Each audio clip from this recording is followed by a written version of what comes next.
Welcome to this month's episode of Oz Soundz Unleashed, and thanks for joining us. I'm Plummo and I'm your host. Oz Soundz Unleashed is a podcast that explores the indie music and audio production scene in Australia and across the globe. The future of creative arts, and in particular music, relies on the combination and collaboration of education, creativity and technology to shape the musicians of the future and our audio engineers of tomorrow. Today on Oz Soundz Unleashed, we're diving into music education in 2025, how it's evolved, what challenges teachers and students are facing, and where we are headed next.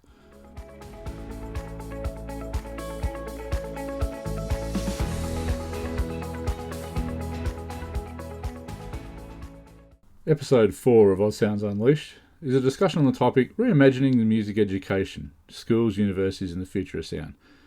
In our first segment, we're going to discuss the top sort of 10 issues that we think are relevant to music education, particularly in our home state of New South Wales, but more relevant across Australia in general and across the globe.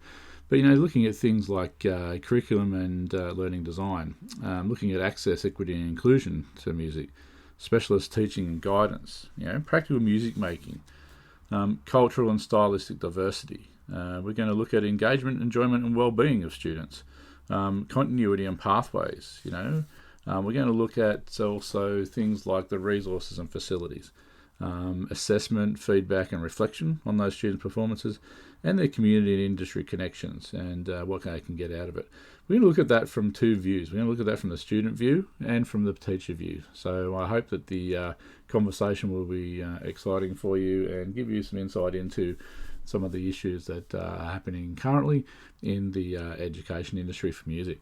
In our second segment, we'll be joined by my daughter Tiana, who has recently completed her high school education and the experiences she has had in her music education, in particular the completion of Entertainment Services 3 with her school. She'll also talk to us about some of the experience she's had in the practical working of entertainment and industry, having worked at School Spectacular, Pulse Alive and other education programs run by the New South Wales Department of Education. Should be a really good insight into how young people are joining the industry and some of the experiences that they're having. And in our final segment, we'll introduce you to a Sydney-based emerging pop artist known as Alia, who's been hitting the pub scene and has performed recently at South by Southwest and is an emerging artist you should watch out for.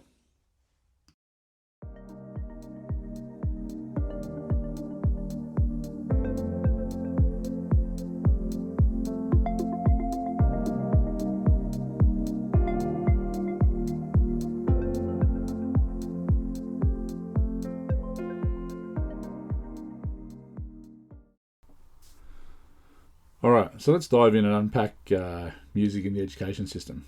I want to talk about what I see as the top 10 key points in music education in Australian high schools, and try and do it from the student and the teacher perspective, because there is always two sides to the story. Curriculum alignment and scope is really important. From the student's perspective, student wants lessons that feel relevant and connected, where they can see how music theory applies to the real music they are actually performing and that they actually love. They need to have some sort of connection to it. They appreciate variety, performance, composition, and listening activities that build their skills to identify music and the concepts of music. And you've got to drive that towards their levels of interest. They value when the assessment feels fair and reflects what they've actually learned and created. So we need to be careful about how we do those as an assessment. If you think about it from the teacher's perspective, though, the teachers, they align activities with the Australian curriculum, the arts, ensuring that students develop listening skills in performing, listening, and composing. There are requirements, and these need to be met. They're designed in a sequence of lessons that move from foundational skills in Year 7, Year 8, and even earlier into infants and primary schools, but through to advancing musicianship in their senior years to prepare them to become the musicians of tomorrow in industry. And teachers have a tough job. They must balance creativity with assessment requirements and reporting outcomes, and still deal with the fact that they need to engage on a one-to-one level with their students to get this done. So, why does it matter? Music needs to be recognised as a legitimate subject area, and it is, but it's not just, it's a little bit extracurricular at the moment. The Australian curriculum, the arts identifies music as uniquely an oral art form. Sounds selected and shape existing and new sounds. Now, in practice, schools should ensure that the music program aligns with the curriculum requirements, of course, and that we are supporting our students in what matters most. If you look at the next thing, then we're talking about access and inclusivity and equity, right? So, some students can't afford instruments or private music lessons. They need access to the school resources or digital tools to engage with music on their level. Students from different cultural and music backgrounds, they want their music represented and respected. So we did consider those cultural elements. And inclusion means everyone can participate, not just the most talented. There's lots of love for music right across the spectrum, and not every student's going to become the musicians of tomorrow, but we need to engage on that level. From a teacher's perspective, with access, equity, and inclusion, teachers advocate for equity. They always do. They need to ensure that instrument loans or inclusive ensembles and culturally diverse materials are prepared. They use technology and online tools that bridge some of those resources gaps, and that could be another issue, that students are not able to have particular IT systems capable of running some of the software. Teachers create classroom culture where every student feels valued regardless of their ability or their background. Well, why does it matter? Music education offers many benefits, academic, social and emotional, but sometimes the access to particular instruments and availability is uneven, and many students miss out, particularly with the prices of private music tuition, and perhaps the education department needs to look at how they fund some of those things. In practice, schools ensure that all students, including those of the lower socio-economic backgrounds, regional remote areas, and with cultural diverse backgrounds, have those opportunities to engage in music within their schools. This may involve instrument hire, subsidised lessons, culturally responsive programs, getting them involved in audio engineering. Some of these students may not be interested in playing music, but doing some of those background things, working with the audio cables, working with the audio desks, running out microphones, etc., like that. So you need to come up with ideas to do that, and set up as an institution. Is there a budget for supporting instrument hire? I know a lot of what they call P&C committees often are involved in this, and fundraising to support the arts programs. And do we have enough digital tools? Are they able to be used by those students in regional and remote New South Wales or other areas across the country? Do they have the internet connections capability, which is obviously getting better, to actually use these tools? And do we do enough in the music program to reflect Indigenous and other cultural music traditions? If we look at the next one, 3, I think specialist teaching and guidance is there. Students look up to the teachers who are musicians themselves. It's much easier, I believe, to encourage a student when the teacher themselves has a love of the music. And they're actually few and far between. There's lots of great musicians that could be making great teachers, but they're just not incentivized to come into the teaching space. So when they're musicians themselves, they can demonstrate, inspire, and coach, and they can be actively involved in those students' learning objectives. They want feedback that creates specific and encouraging issues, so helping them to grow as performers and creators. We've got to be specific about why the performance was good or why it was not good, without being too critical. Music is actually a hard subject to master. And they value the teachers showing genuine enthusiasm for all genres, not just classical or school band music. And I think that's improving over the years. We're now starting to get rock and metal and a few other things introduced into the school programs and allowance, particularly in high schools. Some do it particularly well. They engage really well. They let the students have their own groups, their own bands, and to create a style that they're mostly interested in. Why does this matter? High quality music education depends on teachers who are confident in their music pedagogy, instrumentation, composition, and technology. So they can't just be musicians; they need to be everything and educators. are we providing our teachers enough preparation to create this environment for musical talent within the schools? Employing specialist teachers for music, often with specialist training, especially with their skills in performance, ensemble direction, composition, etc., that's really important because it allows them as teachers then to mentor and professionally develop, and they're crucial to the outcomes that we're seeking for our students. So some of the key considerations, does the school have a qualified music teacher? Or are they generalists that are filling gaps? And I know there's some quite significant issues in retaining teachers and teacher retention, particularly after COVID and things like that. Do we give enough to those non-specialist generalist teachers to support them in being able to teach music? We don't want, it's not a subject that can be easily taught by someone that has minimal knowledge around music and the arts. One really important thing here is around practical music making. Students, they do need a lot of support in practical music making. Students love the hands-on parts of music making, playing, the singing, the recording, all the producing. They want more time performing and creating, less time only writing about music and learning music history. Now, music history is important, of course, especially for students that study music too. For HSC, they need to have an understanding of the history of music, where it comes from, the structures, the concepts, But for the general student that just wants to be involved in music, do they really need to understand all those particular structures? Maybe they do, maybe they don't. I think we need to have a program that works for both, so that it collaboratively it builds confidence and friendships across the arts.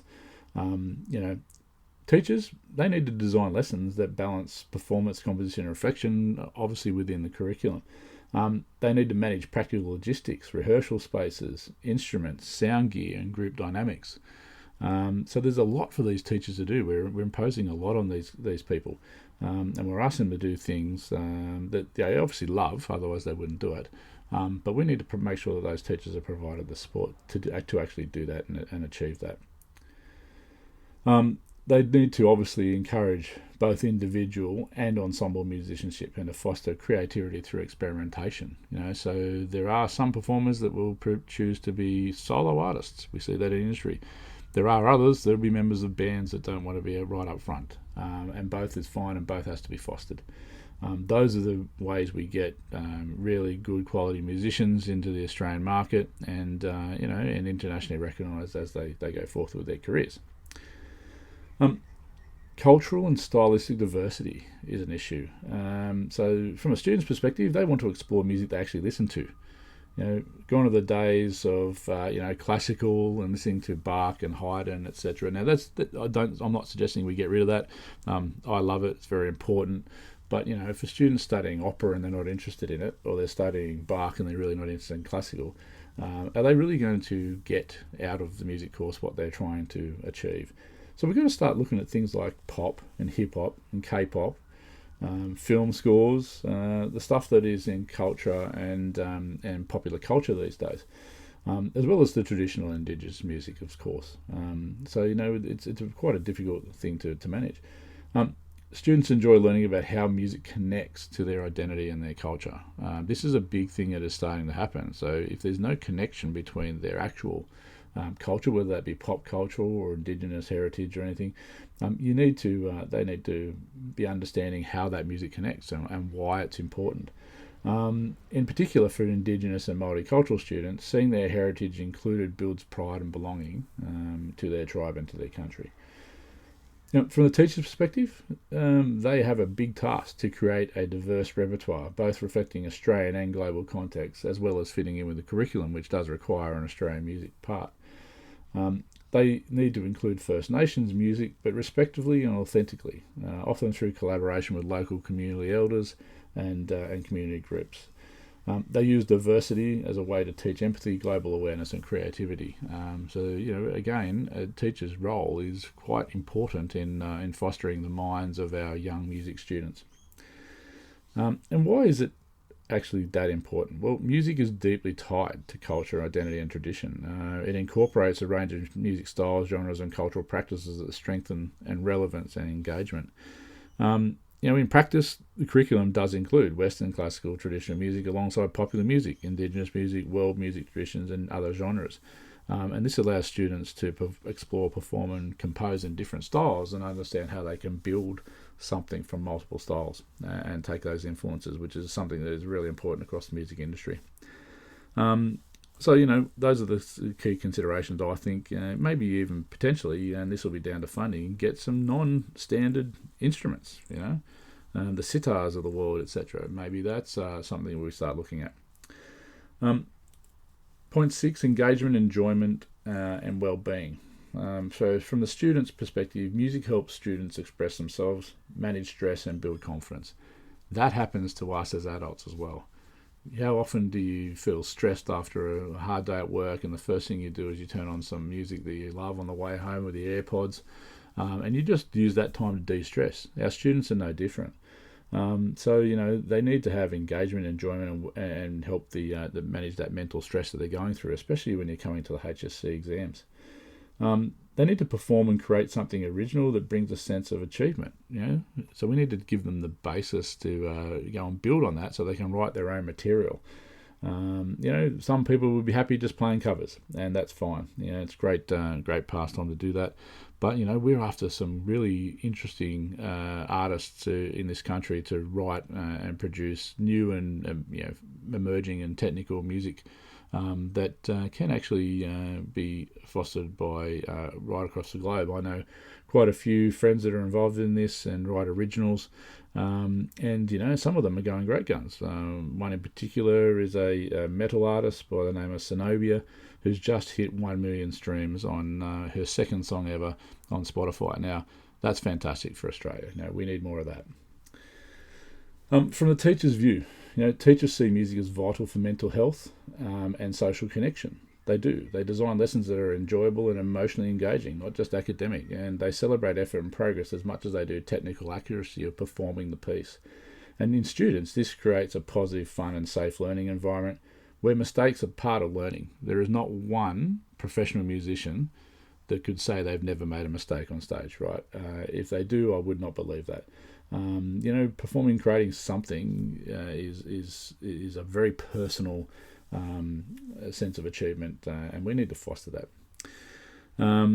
So music education contributes to student well-being as well as their personal well-being, and that social interaction between students and personal development is particularly important. Music classes need to be lively, inclusive, offer opportunities for success or expression, and to foster collaboration, because that's the way the community works. And students need to feel motivated and connected. Another thing to think about is the continuity and pathways. Students want to continue music through their senior school and possibly into careers. Performing, producing, teaching, sound design, audio. Maybe they go into stage production or lighting or vision.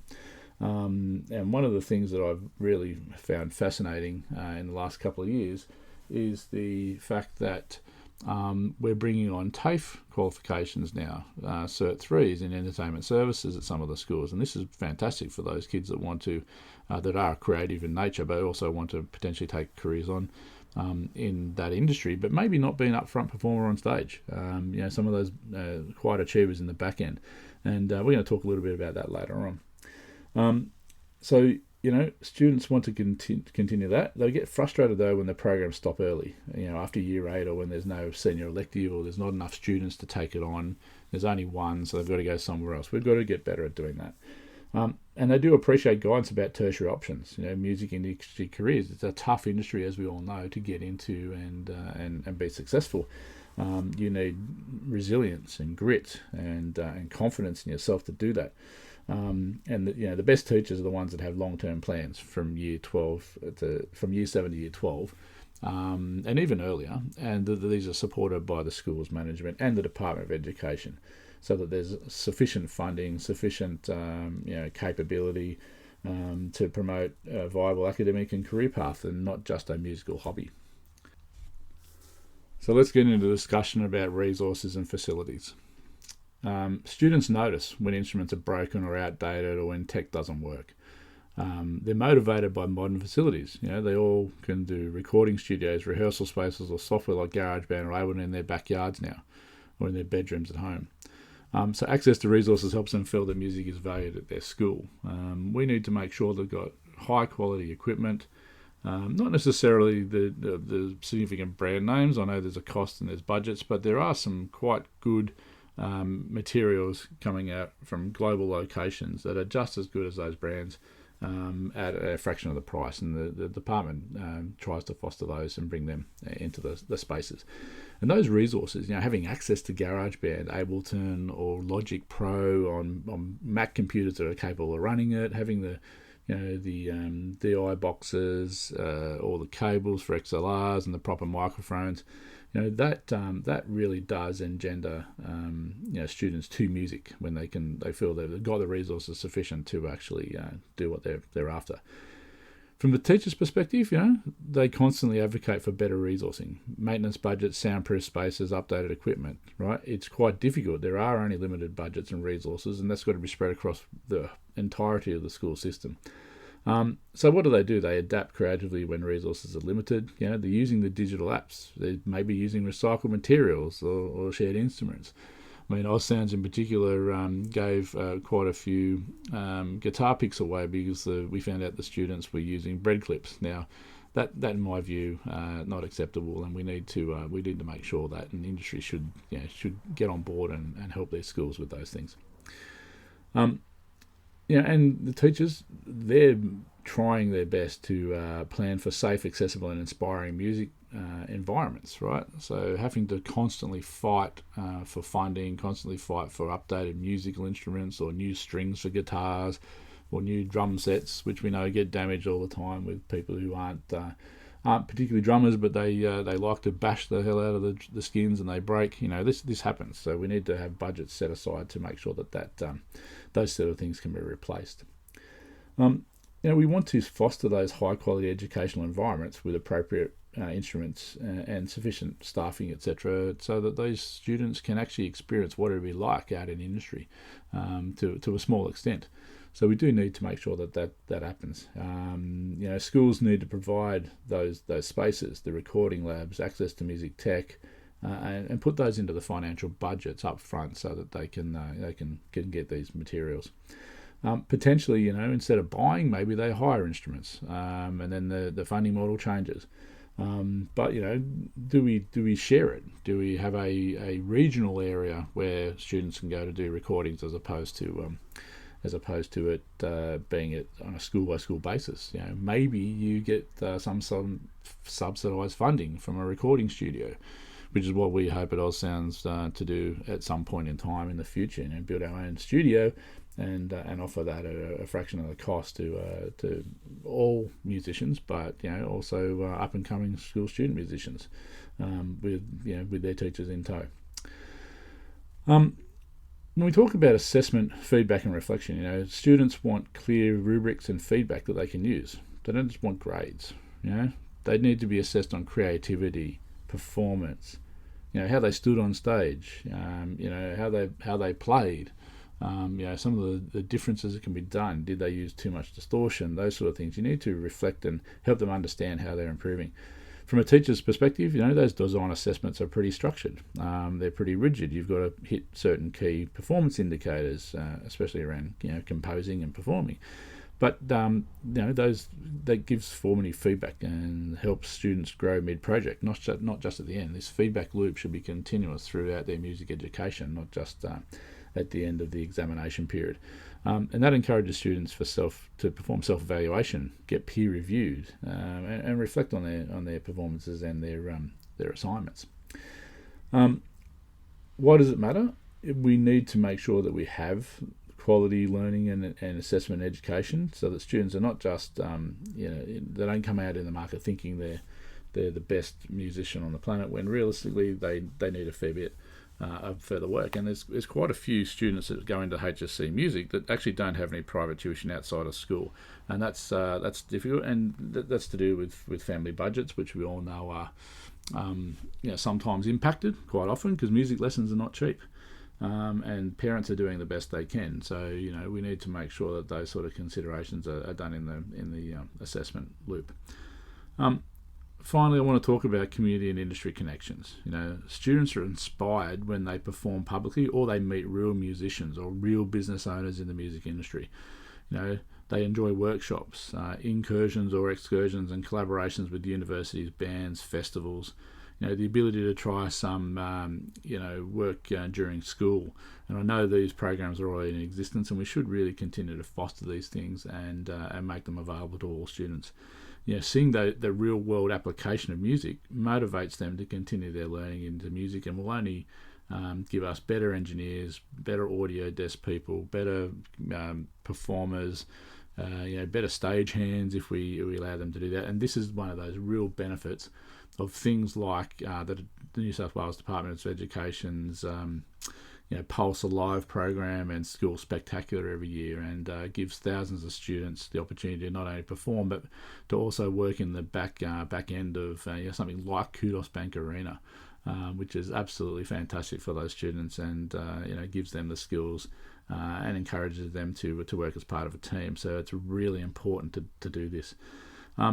From the teacher's perspective, it does. It builds partnerships with community, arts organisations and local musicians, to enable them to come into the schools. And obviously they need to be cleared, etc. But community ensembles might be able to help those teachers coordinate concerts or competitions or outreach programs or anything like that, and see those connections. And some of these connections might lead to work in industry later on for those students.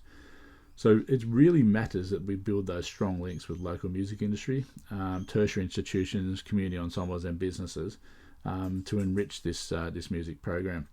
In practice, schools do collaborate with music professionals, invite guest musicians to partner with local universities and put on some performances. Things like showcases of an evening where parents and family can turn up and students perform what they're doing in their music considerations. And they're very difficult to organise, but we really do appreciate those teachers who go above and beyond, stay late, and encourage our students to continue in their music careers, right? And those should be fostered and supported by the local community. Local businesses need to get engaged with schools, particularly ones if their own children are at, and help them do this, right? Provide them some of the funding, provide them some of the materials, go work on the barbecue that supports the school, whatever it looks like. So together, these 10 points that I've sort of outlined provide a bit of a framework around high quality music education in Australian high schools in 2025.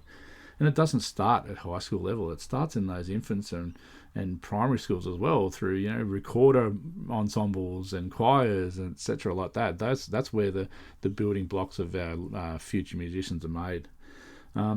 So we need to emphasise that curriculum alignment, access and equity, specialist teaching, practical pathways, cultural diversity, and the resources are meaningful, and that there's community links. And that's my thoughts on the education system around music at this stage. What do you think?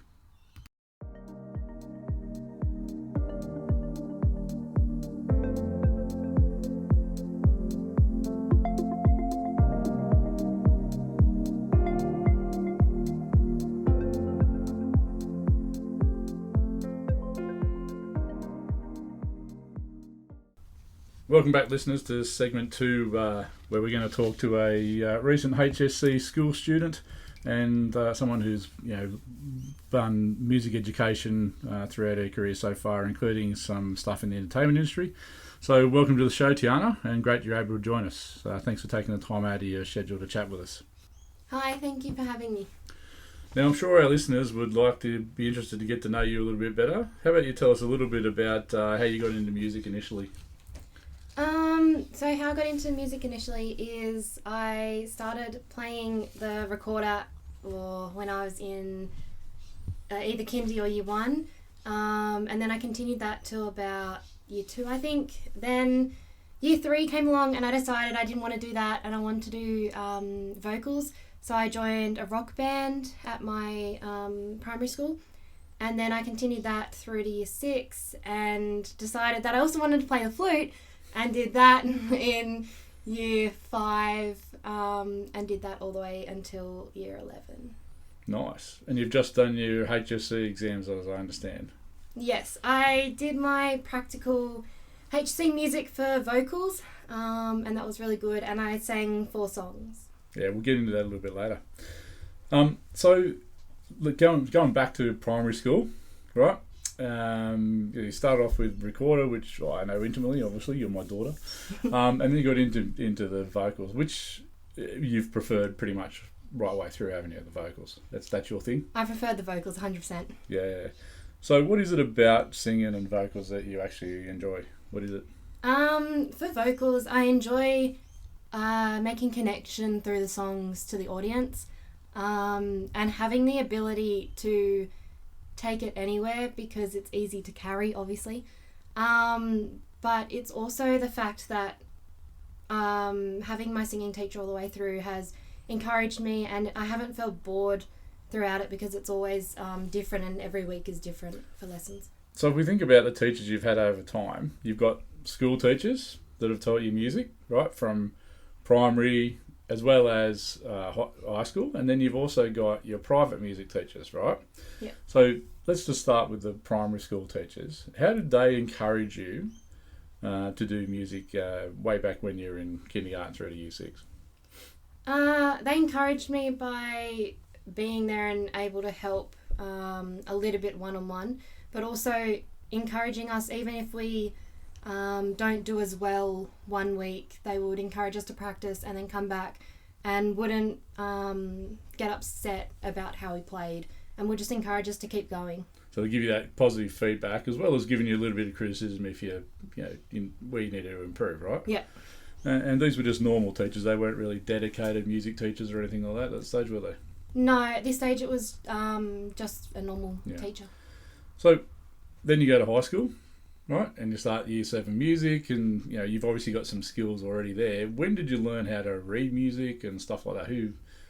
What part of your career was that? So learning how to read music it was actually in primary school in about year 1, I think, when I was doing recorder, because you have to be able to read music from there. But I managed in year 3, I learnt it more then because of obviously going into playing the flute later in year 5. Yeah, right, okay. So it seems like you've enjoyed your music right through from school. So if we talk about the high school, right? You start in year 7. You've had a number of different music teachers through that stage, I'm guessing, right? Yeah. We had COVID in the middle of it as well, which would have put some difficulty into it. Yes. So what sort of things did you do in your music education in high school? I mean, I know you would have done some sort of compositions, you would have performed, you would have done a few other things. Do you want to tell us about that? Yeah, so I had to do, for some of my assessments, I had to do compositions, which I had to use a program called MuseScore to create a piece that was about 1 to 2 minutes, and then submit that as an assessment that got marked. I had to do a couple of those, and I also had to perform a couple of songs. So I chose to do vocals all the way through for those performances, but we also got marked on our technique, the style and things that we chose. As well, we also had to do oral listening skills test, which we had to listen to a song and find out what was in the song, so like the who, what, where, when and why type of things. But I chose Music 1, so that was different to what Music 2 would be. Yeah, okay. So do you think there's been enough resources at the school to support your music? You have everything you need to do? Yeah. Yeah. So some schools probably wouldn't, but yours has been okay, right? My school's been good. We've got a lot of the equipment that we need, and when we don't have that kind of equipment, they go out and buy the equipment that's needed so that they can support their students to achieve their goals. Yeah. And what's your favourite part about the music courses you've taken at school? My favourite part about my music is 100% the high school class in year 11 and 12, because our class was really like family, and also just working with a range of different people and different styles, because to be able to work with those different styles helped widen my range of vocal ability. So what styles have you studied? Rock, pop, jazz? What have you studied at school? We've mainly studied pop. I did a bit of jazz, but it was mainly pop, and I personally did, in my HC years, we got to choose a topic, so I chose musical theatre and country as well. Yeah, nice. So what do you think, leading into the HSC, I know you did performances, right? You did 4 songs. How were they different? You know, what was different about each of the performances? You know, what musicians did you use? So for my 4 songs, I did different genres to split them apart. So one of them was a ballad by Avril Lavigne. I did a musical theatre piece by Lin-Manuel Miranda. I did a country piece by Carrie Underwood, and I did a pop piece by... It's alright if you can't remember. I can't remember either. who it was. But I did another pop piece, and by Reese Oliveira. But I did those range because it showed the ability of being able to work with different styles and genres.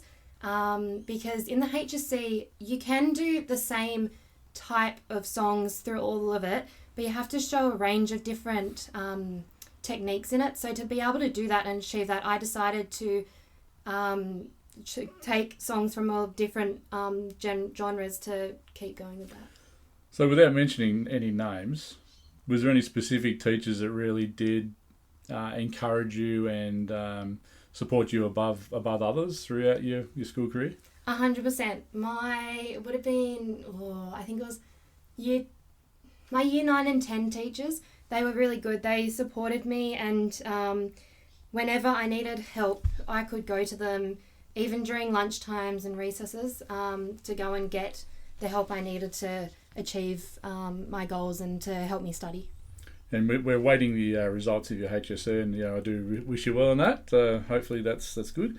Let's move on a little bit and tell me about some of the stuff you've done outside of school, in relation to music. Okay.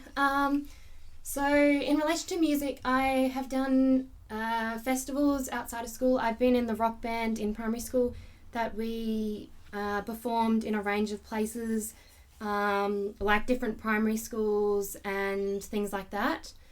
I have also performed at the Sydney Opera House in a choir. That was also in primary school. In high school, I've done solo stuff on my own at school fates and things like that, yeah. When you did things at the Sydney Opera House, that involved kids from all over the state too, right? Regional and remote areas and things, and they all came down with their teachers to Sydney for the big performance. Yeah, so it was a whole choir based thing, and we filled pretty much the back of Sydney Opera House. So there was the concert hall there, the right? concert hall there. So we filled that, and then there was a whole orchestra down on the floor, and then we sang with the orchestra. Yeah, right. Okay. So I want to, at your particular school, no names, but your school, you have a program that's entertainment services with specialisation that's run by one of your teachers there, and that's led you on to do a whole range of other things outside. So let's talk about entertainment. Why did you pick entertainment? What is it? And what have you managed to do inside school with it? So I chose entertainment because for my school, I had to do a year 10 interview, and I was trying to decide what subjects I was going to do. And this particular teacher looked at my subjects and said, "No, you definitely have to do entertainment." I said, "But there's a lot of work," because I was already picking drama and music, and there was going to be a lot of work. And he said, "No, you have to pick it." So I said, "Okay, I will." So I picked it, and then I went and spoke to the teacher that runs it, and he said, "No, it works really well. Definitely pick it." So I did, and I loved it. It was the best thing I could have done. Normally, you pick a department and work within that department, but I chose to kind of not stick myself with the department so that I could get a range of different experiences and understand what everything was, so that I could take that into the industry. So when you talk about departments, you're talking about individual sections of the entertainment industry, so like doing audio, doing staging, doing visual, doing the other stuff, right? Yeah. Stage management, Yeah. whatever. Do you want to tell us what you've done in those areas? Like you've done the audio desk, I know. You've done some visual stuff, which probably wasn't your favourite. Yeah. And you ended up doing a lot of stuff in stage production or management or something, wasn't it? Yes. So in audio, for our specialisation class, I chose to do audio. So I was able to use the audio desk to mix people's voices and instruments together to get a good sound for the audience, as well as use a program called QLab, which you put all your songs up to it and then you click play and it plays the backing track for it. So that was more for the dancers. For vision, I used their desk and was able to fade things in and out on the projectors and present presentations and things on the projector. For staging, I did a lot of staging, and that was mainly putting props and things like that on stage and off stage and making sure people got onto the stage on time. But my most favourite was stage management, which I got to work with the entire team, and I was the one calling the cues so that everything was done on time, and if something wasn't done on time, then I would have to call upon them and get them to get it on time. So it really does teach you to communicate, to do teamwork, to work with others, all that sort of stuff, as well as the technical elements, right? Yeah. You have to know how to run the equipment, you have to know which is what, and plug things in, and XLR cables, and all sorts of stuff, right? Yeah. So it sounds like I can see you smiling. So you really like that course, which is fantastic. So I think we've covered off on what you did technical wise. So do you get to what was your most favourite part of that whole? Was it definitely staging? It was definitely stage management because it was something different and I didn't have to fight for the role. So I wasn't really in a role as per se because I didn't really know what I wanted to do. I wanted to adventure and see what stuck out to me.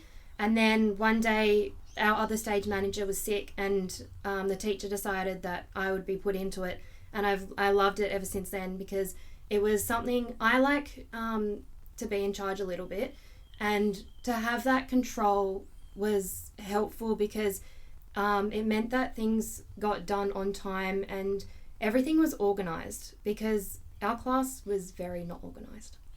Right. So that's a big role though, right? If you're organising everything, if it goes bad, guess what? It's on you, right? Yeah. So that's a good skill because that's the way it is in industry too, right? All right.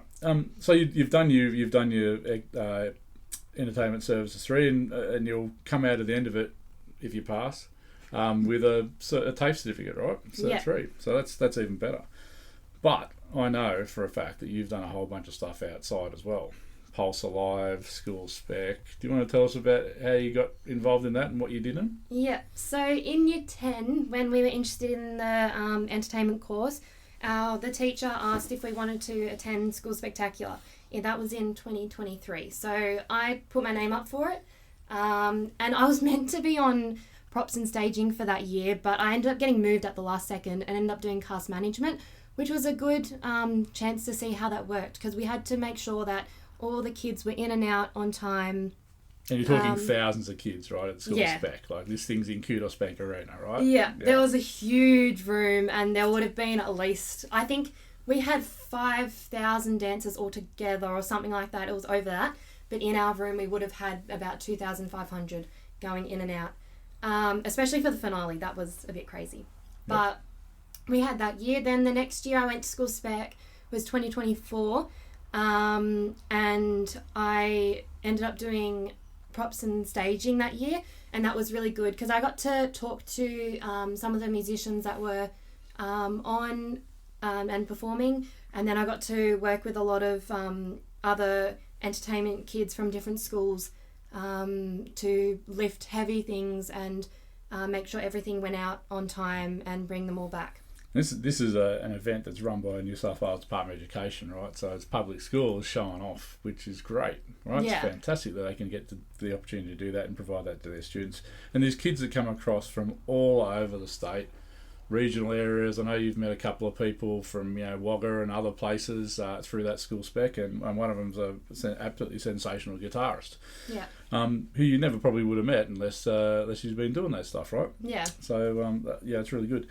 Now, how did Pulse Alive? How was that different to School Spec? So Pulse Alive was because I did the audio part, but I was more doing in-ears. So I had to put batteries in all these in-ears and then test them and then take them out. And then just before the rehearsal, I had to put all the batteries back in. And we're talking 1,000 in-ears.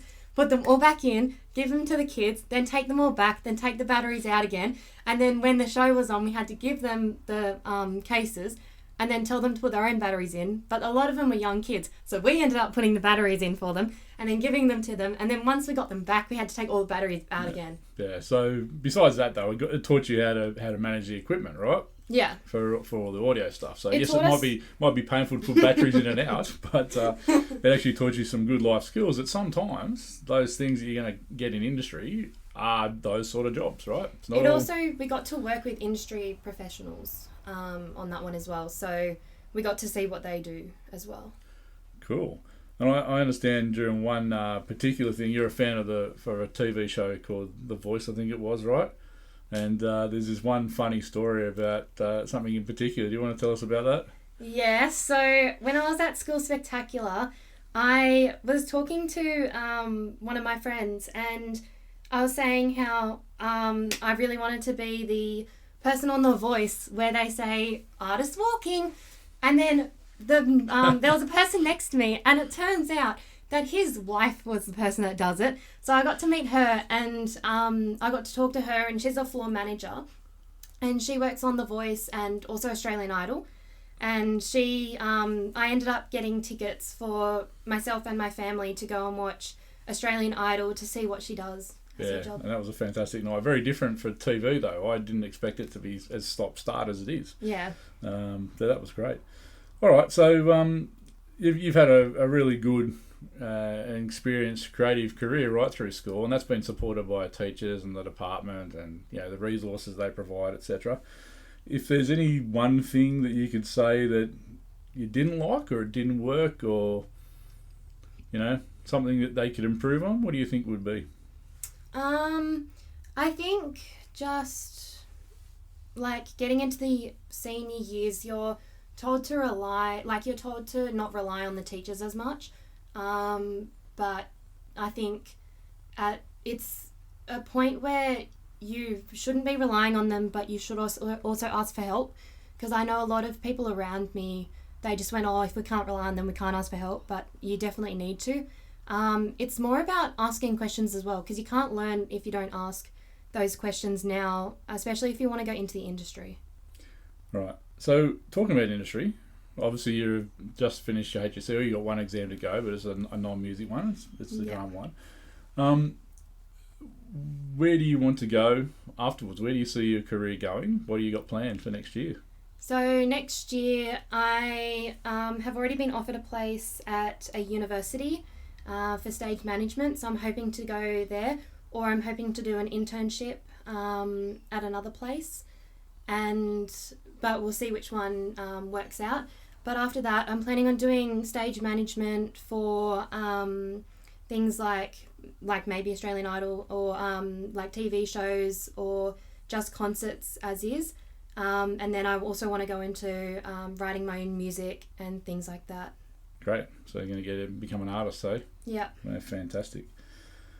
So what advice would you give to younger students who want to get into music, entertainment, that sort of stuff? What would you say to them if they're thinking about it at primary school level or even year 7? Like, I don't know what I want to do. What would your advice with them be?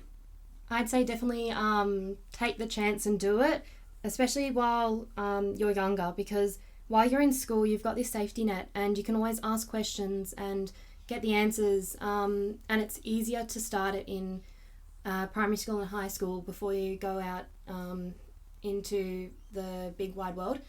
And by doing that, it helps spark the interest and find out if you really want to do it after. Now, I know there's one thing we haven't mentioned yet, and that was your private vocal coach, right? Almost, she's a family friend, very good singer in her own right. What advice has she given you over the years that has led to you being in the position you are now? Other than to breathe. To breathe, 100%. But mainly like that when you're singing, connection is more important than anything else, because if you can't connect to the audience, there's no point of someone listening to you. Yeah, right. So it's all about the connection. It's all about connection. Surely she taught you how to, tone, dynamics. She taught me about dynamics and tone, and things like that, to especially with dynamics, to pull back and when you need to, and not overpower the other musicians, because you're a team, you're not on your own. And things like how to articulate your words, so to make sure that that everyone can hear what you're saying instead of mumbling your words over anything else. All right, final question. If you could sum up your high school music journey in one sentence, what would it be?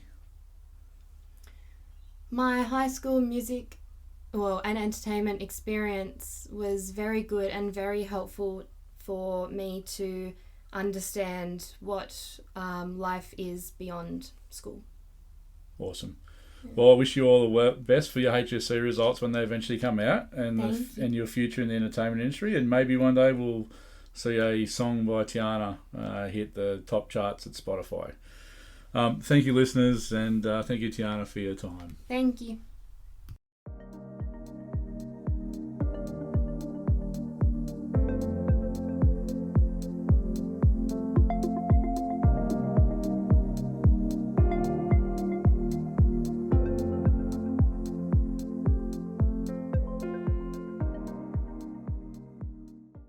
In each episode, we try to highlight a featured independent artist or band, and today's is Alia, A-L-I-Y-A. Alia is a bold Sydney pop artist entering her hot girl era, fearless, flirty and unapologetically confident. Evolving from her pop rock roots, she fuses addictive hooks with an emotional bite, drawing inspiration from artists like Tate McRae, Hayley Williams and Olivia Rodrigo. Her music delves into the complexities of relationships, self-reflection, and the whirlwind of thoughts that accompany them. Frequently performing across Sydney, Alia has captivated audiences with her blend of fierce confidence and anxious introspection. Her ability to channel this vulnerability into strong, catchy pop anthems has earned her a devoted following. In 2024, Alia performed at South by Southwest, marking a major milestone in her career. She has also been featured on key playlists such as Soft Pop Vibes, Pop Chill Out, Pop It Up, and Today's Pop Hits. In our next episode, we've lined up Stuart Robertson again, but this time with a friend of his, Jim, who he works with regularly, talking about recording and studio work, and in particular the challenges associated with remote recording and working together. Jim lives in Orange, Stuart's down here in Sydney, and we spoke to him in episode 2. So we're going to unpack some of the issues that they've experienced over time doing remote recording and mixing and mastering, etc. So look forward to that one in December. We hope you enjoyed the content, and please subscribe to our podcast on Spotify Podcasts, Apple Podcasts, Overcast and other platforms. Please also follow Oz Soundz on all our social media and YouTube. One final thing, we need your support to conduct our sponsorship program, and this requires us to sell music equipment and accessories through our retail arm, Oz Soundz Music and Audio. Please check out our Oz Soundz Music and Audio store at ozsoundz.com.au. Grab a deal on your next set of guitar strings, drum sticks, audio cables and more. Oz Soundz Unleashed is available on all podcast platforms, and our links are all in our link tree under /Oz Soundz, OZSOUNDZ, and we trust that you enjoyed the podcast, and we'll see you next time.